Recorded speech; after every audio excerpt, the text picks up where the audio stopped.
The major component of which of the following ore is sulphide based mineral. ना guys देखिए एक चीज, मैंने आपको पिछली जो पीवाईक्यूज की वीडियोस बनाई हुई हैं उसमें मैंने आपको कहा है कि आप सभी कंपाउंड के ओर्स हैं या उसको याद नहीं रख सकते।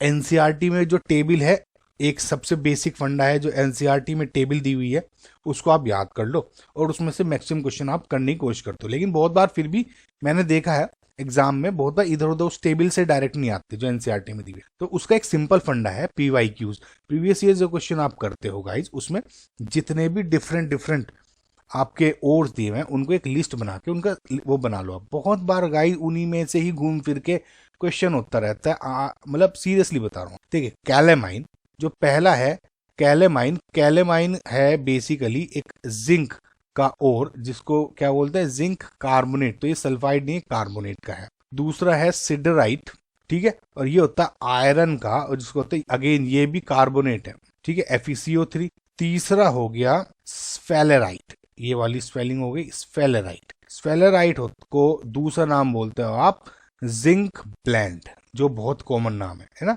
कभी कभी कंफ्यूज करके स्फेलेराइट बोल देते हैं। अब जिंक ब्लेंड सुनते ही आपको समझ में आना चाहिए जो जिंक का है और जिसका क्या होता है formula, zinc ZnS, zinc sulphide, and this is your correct answer. इसके आगे अगर जिंक ब्लेंड दे दिया होता तब वो करेक्ट आंसर हो जाता। मैलाचाइट, अगेन ये कॉपर का ओर होता है, और ये क्या होता है, सिंपल कॉम्बिनेशन है कार्बोनेट का भी और आपका हाइड्रोक्साइड का भी। करेक्ट। तो इस पे भी एक क्वेश्चन मुझे याद आ रहा है प्रीवियस ईयर्स क्वेश्चन में पूछा गया था इस तरह से। तो करेक्ट आंसर क्या हो गया आपका 3।